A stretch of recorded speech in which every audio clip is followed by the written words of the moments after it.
Good morning, I am here with my cup of coffee. Today I wanted to discuss for my year in review the biggest letdowns of this year, or my biggest disappointments. I'll preface this of course by saying that I know tons of people love these books, but I put them here as my biggest letdowns because so many people loved them and I didn't see what these people loved about these books. It also doesn't mean that I didn't enjoy parts of these books and that they didn't get 3-star ratings from me at times, but that they just didn't pay off in the way that I wanted them to or expected them to. The first one you have heard me talk about, and that is Ready Player One. So many people that I listen to on BookTube love this book and have rated it 5 stars, and I don't know if it's like the passage of time or what, but I did not like this book that much.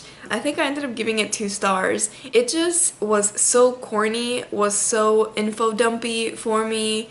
It followed this main character who I didn't care about. It ended like just very romantically gross and corny. The plot was not really anything out of the ordinary. Nothing really creative was done. All it was them trying to figure out this like treasure hunt, scavenger hunt kind of thing, and them going through 1, 2, 3, 4, 5 till they get to the end. Things were too easy for them, I think. So I didn't really like this book as much as so many other people on BookTube. The second book on here is Me Before You. I read this during the summertime or springtime, and I really expected to love it. I expected to cry, and I'm a crier. I cry at things often, so I really thought this was going to be like perfect for me. It was not. Again, the same way that Ready Player One was really corny, Me Before You was really corny as well. I thought it was going to be more of main character trying to get to know this person that she is caring for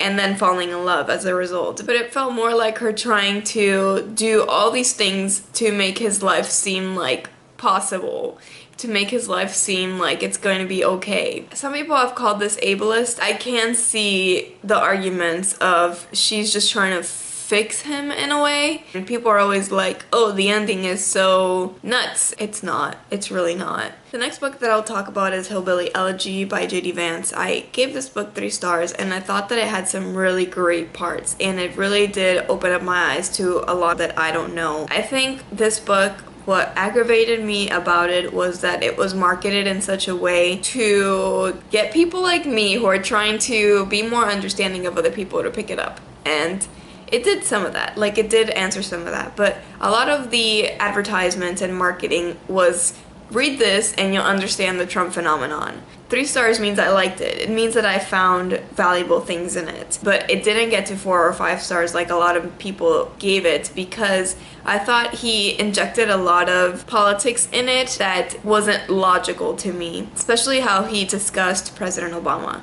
And I talked a lot about this during Diversathon because that's when I read this. His ideas about why Appalachians do not care for President Obama. He was just saying that he's too academic, he doesn't talk like them. He went to such nice schools, when in reality a lot of presidents have gone to really nice schools. People are still relating to these presidents, and I felt like J.D. Vance, he kind of actually like pushed it aside, and he'd be like, people would say, my liberal friends would say it's about race, but I don't think so. And then he'd go on. And I think it's important that he's talking about class, and it's a topic that we need to discuss, but I think that you always have to put class and race together.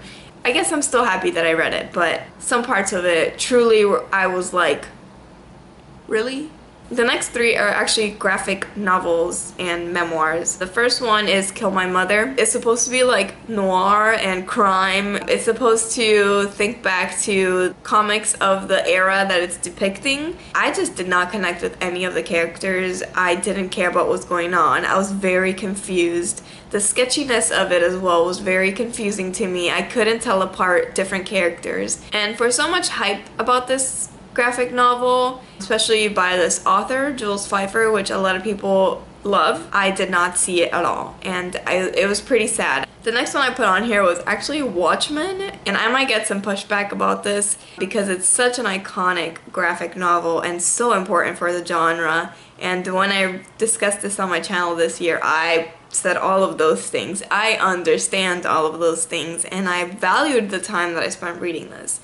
but to me it felt like a total drag. There were too many panels, too many pages, and so many characters. There were so many characters in this graphic novel. I wish that Alan Moore had decided I'm gonna focus on this one and then have like secondary characters. There were some really interesting themes discussed and explored about the Cold War era, which I really enjoyed reading about. But again, way too long. Took me too long to finish.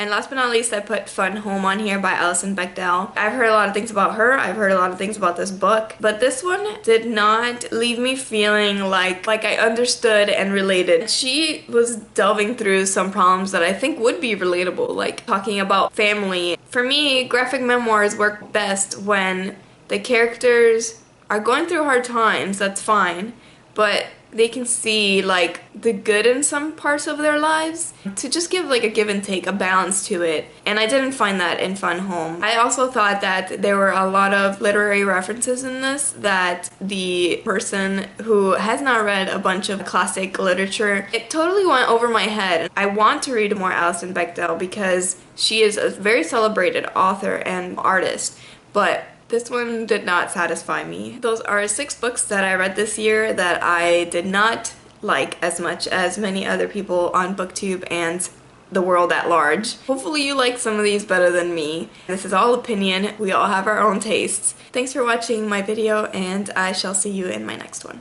Bye bye.